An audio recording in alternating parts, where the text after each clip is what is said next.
Hey, you all. Welcome back. Y'all already know what it is. You see the title of this video. This is Real Housewives of Potomac, RHOP, Season 6, Episode 9. Let's go ahead and get into it. So, we see in the opening, Karen is having Ray rub her feet down. There's nothing wrong with a little foot massage, and she's preparing him because she has to purchase a second wedding dress. See, later on in the episode, didn't she say her first dress cost $10,000? Baby, this is a second wedding. Second. You're supposed to scale it down, not spend more money. Then we see Mia. She's picking out outfits for her lunch with her mom. I thought Mia's closet would have been bigger. And maybe that's just one of her closets, but gee, you make the money, give Mia a bigger closet, okay? We need full walk-in, we need stairs, we need rooms. If Toya's tacky self from Married to Medicine could have a 2-story closet, then so can Mia. Anyways, we get to Wendy, and she's in her bedroom, and she's kind of down because, you know, she didn't expect what happened at Williamsburg.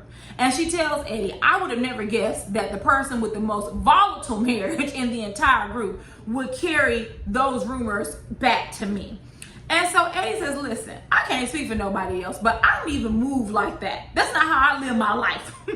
Matter of fact, my whole family literally cut me off because I married you. So why would I cheat on you knowing all of the obstacles that we've been through? Which was a good point. When Eddie, you better stand up for yourself. You better argue for yourself. And he said that hurt people hurt people. He's absolutely right. Giselle is miserable. Ashley is miserable. Robin and her stiff braids are miserable. Girl, to hell with them. And I almost agree with Wendy. She said they don't have the love we have, and they never will. She's absolutely right. Look at Robin. Now, Robin could probably have other suitors, and she's choosing Juan, the same man that cheated on her multiple times, per her words, in the middle of this episode. Look at Ashley, married to an old, wrinkly predator for money. And then look at Giselle. Look at her. In my Erica Jane voice, look at her life. Girl, bye. They will never experience, I don't know about Wendy's and Eddie's love, but they will never experience the love that they are searching for because they have settled for something very mediocre. Moving on. Next, we get to Giselle and Robin, and they are recording for their podcast, Reasonably Shady. Robin is about as dry as cardboard. Who listens? Do any of you all listen to Reasonably Shady? Is it good? I'm asking. I'm not being shady. I'm not being reasonably shady. I really am asking, is it a good podcast? If so, let me know. I'm not tuning in. I'm just asking for your opinion. Anyways, the topic of the day is cheating, something Giselle would know about because Jamal Bryant was a cheetah pumpkin eater. Her words, not mine. So they're going through statistics and data, and Giselle says statistics show that if a man cheats once, then there is a 350, I'll say it again, baby, 350% chance he will cheat again. Giselle, wouldn't you know? She says she wished somebody would have told her that 2 years ago. Now, here's my problem with Giselle. When the producers asked her, sorry, I need a little bit of lotion. When the producers asked her, you know, what does she mean by that? She said that she was just joking. Giselle is a liar. She likes to lie. And a lot of them do on the cast, Karen, Mia included, right? She likes to lie because if one, that relationship was fake. But let's pretend, let's play along in Giselle's mind. Let's say it was real. If he wasn't cheating in the 2 years you all were together, then why would you say that on a podcast? Right? When Giselle has to be off the cuff and she doesn't have rehearsed reads, honey, she falls flat. So Giselle then says that in a relationship, if a man cheats once, she's willing to forgive, but it can't become a lifestyle. And I said, ooh, how long were you and Jamal married? You all have 3 children, and you stayed long enough knowing that he had gotten women pregnant in your church and everything. And no, in my opinion, you cheat once, you gotta go. But those are the boundaries of my relationship. Everyone has different parameters and boundaries in their relationship. I think I said it in my Love and Marriage Huntsville video that I just recorded. I had friends before I got married, long before I got married, before I even met David. And I asked them, like, would you stay with if someone cheated on you? And they were like, yeah, cheating's not a deal breaker. You know, people make mistakes. I disagree. It's not a mistake. You just don't fall on top of it, right? You just don't fall in some. It doesn't happen that way.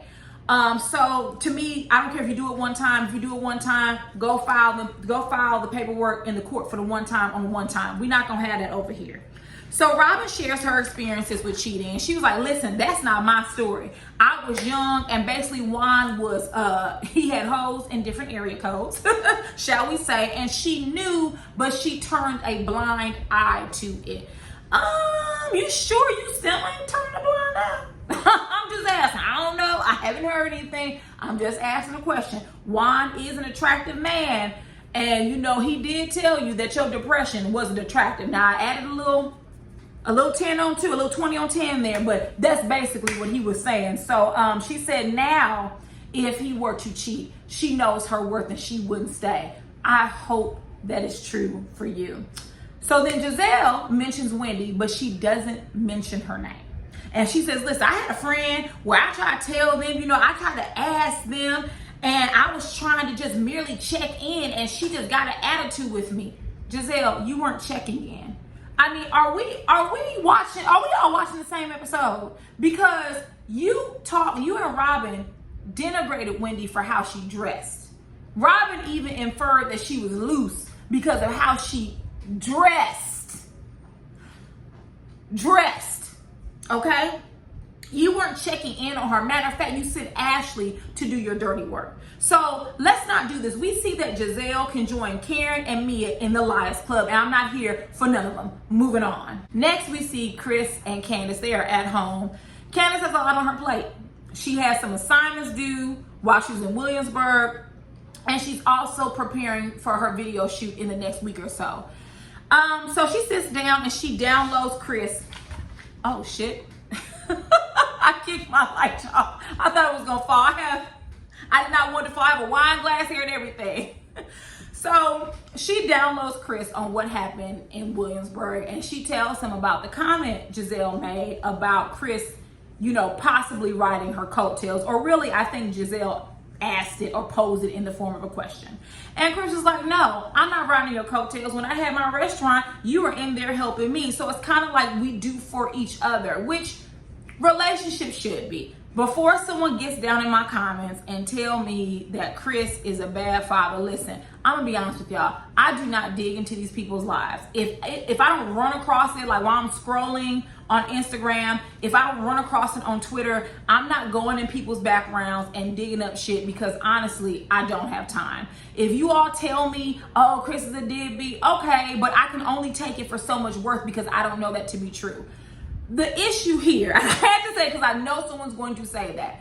I do agree with Chris, though. We should be able to do for each other and have mutual respect for each other. But Giselle wouldn't know nothing about that. Name the last successful relationship that Giselle had. So then she talks about Ashley and says that Ashley came, her big ass forehead, to ruin her party. And Chris gives Ashley the benefit of the doubt. He said, well, maybe, you know, she didn't mean it like that. She was like, nah. She said, see, I walked into the kitchen. And see, Bravo rolled that beautiful bean footage. You know, that's Bravo's signature. That's their trademark, right? And I didn't say it in the last episode, but the way Ashley was talking to the camera, you know, I had no clue. I mean, it was gonna go that way. You did seem, or Ashley seemed really gleeful about it. So that I will agree with Candace on, and I cannot wait till we get to the dinner in the latter part of this episode where she got her filthy Milkmaid behind right on together. Moving on. Next, we get to Ashley and the Predator. So let me tell y'all something. I am not going to speak about the Predator and Predator and the Predator's wife in scenes where they are alone with each other. I will talk about the Predator's wife when she's in company with the rest of the cast. I will talk about her when something interesting comes across.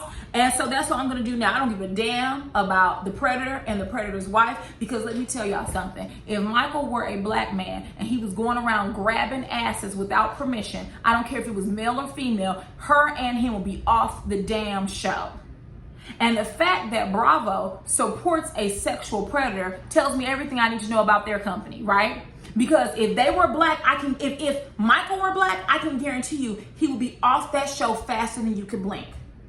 You have two producers who have said that he touched them without permission and that they felt uncomfortable around him, but yet his wife still has a job down to Bravo. So no, I'm not talking about the predator or the predator's wife unless it has to do with the other women. That's all I'm gonna say. Now, I do want to point out this because it does tie in at the dinner. So Ashley's quizzing her predator husband, and she's asking if he is still sexually attracted to her. Ashley, he's sexually attracted to a pencil. Michael will sleep with anything, whether it moves or it doesn't. Anyways, he said, oh yeah, you're quickly getting back into shape, which is great for me. AKA, if you don't get back into shape, I don't find you attractive. You're quickly getting back into shape, which is great for me. We're talking about a man who looks like the Collector. Now, if y'all don't know who the Collector is, if you all play video games, I dibble and dabble a little bit. There's a character on Mortal Kombat called the Collector. I'll insert a picture here. He looks exactly like his dead ass. And you're sitting here telling your wife, well, you're not overweight, you look great. No, you're telling her she needs to get back in shape. You're not overweight, but you need to get into shape. What do you need to do, Michael? A cough away.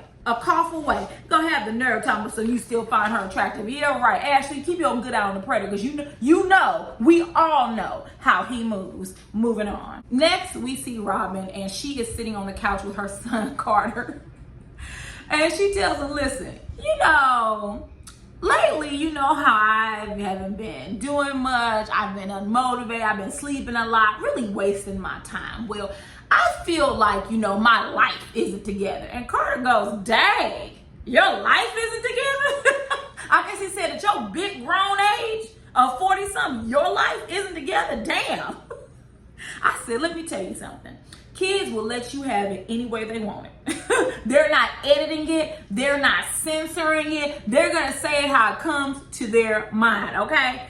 So she said she was going to a life coach. So she calls life coach Denise, which we find out is not actually a life coach. She has a PhD, and she is a therapist. So Robin tells Denise, listen, I feel like mentally and emotionally I'm stable and happy. And I said, I know you fucking lying. Because we've been hearing for the past episodes how you've been depressed, you've been unmotivated, you don't want to get out of bed, how it has significantly impacted your business. Although your business is doing well, it's not doing what it could because you don't want to move out of bed. Juan told you he was unattractive and you still didn't give a damn. Not that she should have, because he told her that. So that doesn't sound life coach-ish to me. That sounds real therapy-like. And so for you to sit there and say, emotionally and mentally, I feel great. You do? I know somebody better tell me something. I know Robin has to be playing with us because that's not the tune she's been saying for the past few episodes. However, she agrees to start life coaching sessions with Robin. And someone said this on Twitter last night. They said, and I can't quote it verbatim, but it was something to the tune of that they felt uncomfortable watching someone say they need life coaching because it sounds better than therapy. And I got where they were going with the tweet, and I agree. Listen, everything can't always be pretty and dressed up. It's not. And life is not always going to be pretty. We wish it were, but it's not. Sometimes you have to get down to the nitty gritty and the ugly part of things. And therapy, although it's a heavy word, it's what's necessary. And you shouldn't be afraid to get therapy. You skirting around your issue talking about you just need organization. No, you need more than that, baby. Robin, get some help. Hopefully Denise, who is a therapist, who has a PhD, can help you in the way that you need. Moving on. Next, we see Mia and her mom, and they are going to lunch. Something that Mia has been anxious about, which understandably so. Her and her mom, they don't have the best relationship because she was in and out of foster care, and she only wanted her mom, but her mom just wasn't showing up. So you see them sit down, and baby, it was awkward as hell. You see Mia, she moving plates and stuff, and she kept moving, and I'm like, what you moving, Mia? Like it don't need to be moved. But you know, when you get nervous, you just move and touch anything, and you play with your hair, you start playing with your clothes, and that's what was happening with Mia. So she talks to her mom and she's just saying, listen, you don't want me to even tell you about those grandkids of yours, and especially Juju. And her mom was like, girl, Juju is just like you, and you are just like your father. And so that was kind of Mia's segue, right? And so her mom admitted, you know, I didn't always like you because everything you did as a child reminded me of your father. And so Mia asked her, she said, you know, Mom, what did Daddy do? And at first her mom was hesitant, which I can understand, because when you have a camera right there in your face recording everything, and you do have to have a certain level of vulnerability to tell your story for the masses to see. And so I give kudos to her mom, because I know that's not an easy story to tell when you're talking about abuse and drug use and domestic violence. So I couldn't understand it. So her mother told me, you know, your father is the one who introduced me into drugs. Problem number one. Problem number two, he didn't even watch Mia. Her mother went to work, right? She left the house, went to work, was there for 15 minutes, got a call saying she needs to come back home. Now, Mia's mom is confused because she's like, her father's at home with her. Got there, Mia was trying to fix herself some oatmeal, something that a kid would do. She was hungry, which means that her father failed her in several respects. Your child was hungry, and instead of you being a father and preparing her something to consume, you went and brought a side chick over and was banging her out in the basement. Absolutely disgusting. And while you're banging a broad out in the basement, your child is trying to fix herself this meal, and she spills the oatmeal all over. I think she said the left side of her. Devastating. Second and third degree burns. Devastating. And he's sitting there having a side chick over. So Mia says, you know, she has great memories of her father, and she's assuming that she's blocked out all of the negatives about her dad. And, you know, far be it for me to tell anyone to go see therapy, but Mia, you do need to work through that, because it's ironic where you see your father as this great man, but yet you have questions for your mom about why she put you in the foster care system. But that just wasn't your mom's doing. It was both. Your father was not there for you. You could have, I mean, you did seriously injure yourself. Mia probably still has, like she said, she still has scars over her body from that. Just, I mean, but yet she looks at her father as this great guy. And he was a drug addict. He abused her mom. Her mom even shared with her, you know, I attempted to take my own life because of your father. I would leave him and come right back. Baby, the memories you got of your father, I don't know what they are, but this man is not looking too good. But I can understand it. And I feel for Mia, and I feel for her mom, because they both have had traumatic experiences. And a lot of it is linked to Mia's father. So Mia tells her, listen, I always wanted my mom around. You know, I loved you and I miss you and I just wanted you to be there. Her mom said, I did the best I could, which I don't know. And we'll never know if her mom did the best she could, but it had to be a damn sight better than staying with, I mean, she literally, in the words of my mom, she could have set the house on fire. You know, it could have been, even though that is bad, it could have been even worse. And you're not even watching your daughter. You're downstairs having sex. Just disgusting. And so I think Mia was happy with meeting with her mom, and she wants to do this again. You know, I'm rooting for Mia and her mom. I'm trying to feel her mom out, because, you know, I'm one of those people where I side-eye everybody when I first meet them. In fact, people oftentimes think I'm very stoic and reserved because I'm quiet when I'm around people that I don't know. Well, what I'm really doing is scoping the scene out, okay? To figure out whether I need to flee the scene, in the words of Nivea. Moving on. Next, Karen is going dress shopping for her second wedding dress. And so she invites Mia and Wendy. And I thought it was hilarious that when Mia pulled up, she was like, oh, it's a warehouse, very industrial. I said, Mia, don't be shady now. Where did you have your wedding at? Now, probably it was fantabulous. I'm just asking.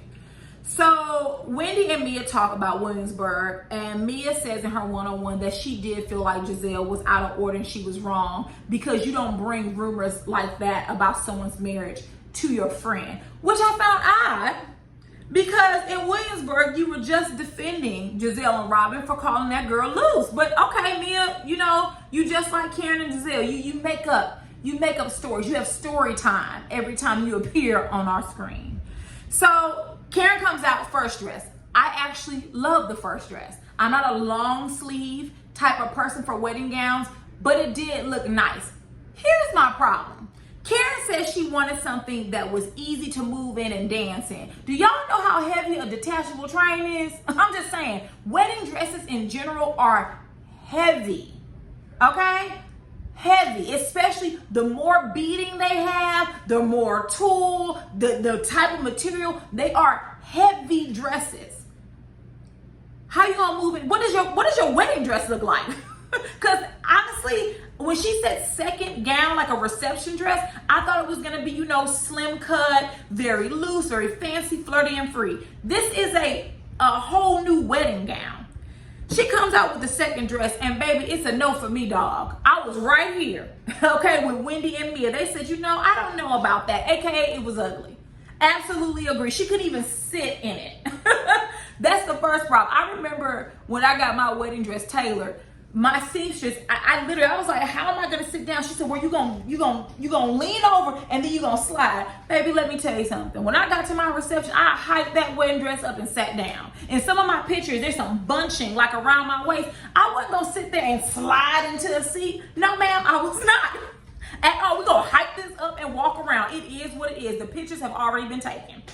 So they all talk, and of course, they're talking about Williamsburg and what happened there. And then Mia tells them, listen, I got a text for Robin's birthday dinner tonight. Giselle sent it.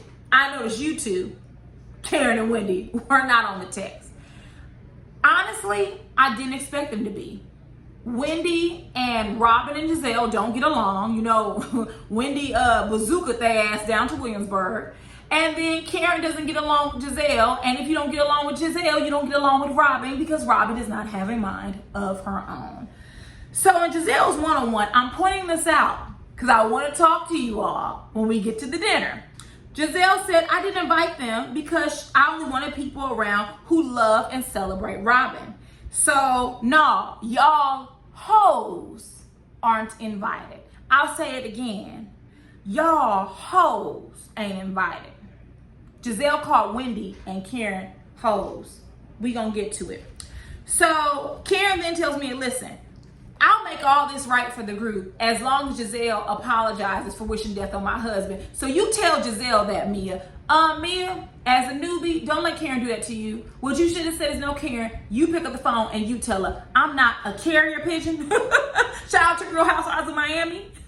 And I'm not doing that. You tell her your damn self. Moving on. Next, we see Candace and Chris. They're at a restaurant, I guess just having lunch. By the way, Chris ordered a crab cake sandwich and it made me salivate. Y'all know I love a good crab cake. I live for a crab cake. And either it's hit or miss. Either someone knows how to fix a crab cake or they don't. So I wonder how that crab cake sandwich turned out, because they sure did leave their food sitting there. They ordered all that food. Candace never even touched her mac and cheese, which is an abomination. You always eat the mac and cheese first, right? But anyways, so they're talking about her schedule and her video again. And Chris is letting her know for one of the days he will be unavailable. He is booked to do a cooking class or a cooking show or whatever it is. Candace freaks out. Well, how am I supposed to know this? Who's gonna know that? And Chris said, listen, I got you. I put a call sheet together and I'm gonna disperse it to everyone. That wasn't good enough for Candace.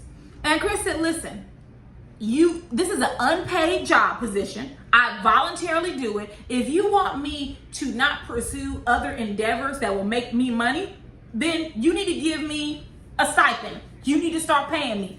Candace, here's the thing.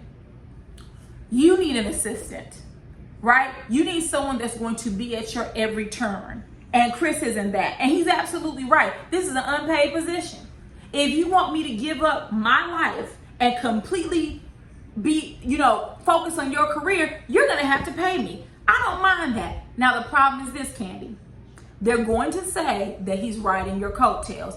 Me, I wouldn't do that. I wouldn't want my husband managing me. It's time for you to get a professional manager, which I think you have one. I don't know if this is just for the show or what, but let Chris do his thing with his cooking and food, and you do your thing with your career and Real Housewives and pursuing a manager or pursuing a master's. He does not need to be a part of that because it can start to get murky. So Candace doesn't like what he said because I think Chris said, oh yeah, later on I'm going golfing. You're always going golfing. You don't have time for me. Candace, the man has to have time for himself. Just like you went to Williamsburg, just like you'll go on other trips, you need time for yourself. He needs time for himself. It is what it is. Now, should he have sprung it on you? No, absolutely not.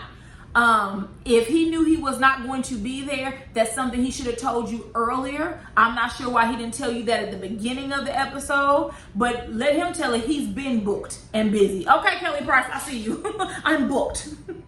The lie detector determined. That was a lie, right? So while they're going back and forth, she tells him that he needs to check his attitude and that she would curse him the F out. Now, here's the thing. I don't know if Candace said that at the table, because you know how they do with editing. They will insert a voiceover from anywhere and insert it there. I don't know if she said that at the table. Regardless, whatever she said, it caused Chris to get up and disengage. And what I tell you about folks who like to disengage, they're doing it for your safety and your safety only. And so he leaves out the restaurant. Candace, you and Chris need to figure out a way to communicate that doesn't require cursing at each other. It's obvious that Chris doesn't do well with that. And if you really did say, I will curse you the F out, that's poor communication. And you know how to speak. You're a wordsmith. You can clearly articulate whatever points you want. You need to be able to kind of reel in those emotions and talk to him wife to husband, because you're not going to solve anything cursing people out. If anything, that will make you flee the scene. So Candace ended up paying the bill. Tell us, how did I end up paying? Girl, because you cussed him out. And he said this is an unpaid job, so you can pick up the bill. Moving on. Next, we are finally at Robin's birthday dinner. So quick note, I liked Candace's outfit. I liked her boots. I did not like that they were white. When I saw the entirety of her outfit, I had no clue why she was walking around with white boots. Oh no, ma'am. There's a rule in this household. We don't do white shoes. Like plain white heels. I didn't even wear white stilettos on my wedding day. Refuse to. I hate white shoes. If I have to wear them, I will, but not on purpose. I wouldn't wear them because I wanted to ever. So after they all get there, they're looking around the table and Candace says, oh, Giselle, we're missing some people. And Giselle is like, no, we not. She said, yeah, we are. Where's Karen and Wendy? So Giselle tells him, listen, I said I was going to talk to Wendy. I told her we needed to have a talk and she didn't get around to doing it. So we not good. Ascala says, well, before the trip, Wendy spoke highly of you, right? And so then Giselle says, well, that makes it even worse, because if she spoke so highly of me, then she should know I wasn't trying to be shady. Incorrect. How you handled everything from tearing her down about how she looks, her new body, and then sending Ashley in to do your dirty work, you were absolutely out of order, you were out of line, and you were being shady, period. And shout out to Ascala for, asking good questions and keeping the conversation flowing. So Robin arrives with her stiff braids, and Giselle tells Robin, before you entered, we were talking about, the people who aren't here, Wendy and Karen. And Robin says, listen, I know Wendy apologized, but I don't accept it. Good, because Wendy was 100% right what she told you. You need to mind your drunk ass business and stop being Giselle's lapdog. You need to worry about your own relationship. So I don't care if you don't forgive Wendy. Wendy told you right, and that's why you won't forgive her, because you knew everything she said was true. You don't even have a relationship to even chime in on anything, honey. Just keep letting Juan cheat on you and you mind your business. So Giselle asked Ashley, listen, I gotta ask you, did you add some hot sauce to it? Did you put it 20 on 10? I wrote this down. This is what Ashley said. I said, listen, I'm not trying to hurt you. I'm asking, are you and Eddie reinvigorating your sex life? First of all, who the hell does Ashley think she is to pose that question to anyone about a sex life the way Michael cheats on her like 40 going north? Who the hell is she? And a scholar, thank you. See, at first, I wasn't feeling a scholar. But these last few episodes, I'm nodding my head more when she talks. I really am. And she even said, that question assumes that the rumors are true. Exactly. Why would you ask that question? So I don't know about her putting hot sauce, but you did say some crazy stuff. And like Giselle was like, oh no, she didn't add anything to it. What if you come to me? Well, we heard about the rumors. Is that why you guys are reinvigorating your sex life with your new body? Ashley is full of it. And I'm glad a scholar said that. You were literally saying the rumors are true. So Candace in her one-on-one, she says, this filthy milkmaid. How dare you drive 4 hours to ruin my trip? That's exactly what she did, Candace. You caught it. And so Ashley says, listen, I'll admit when I'm messy. I'll admit to doing the churning, but I did. And Candace says this, absolutely, that hoe did. Now, so many of y'all had an issue with Candace calling Ashley a hoe, but you had no problem just scenes earlier with Giselle calling both Wendy and Karen hoes. If one was unwarranted, then the other was unwarranted. But you know why? Giselle, Robin, and Ashley and Mia, they get a chance, they get slid by?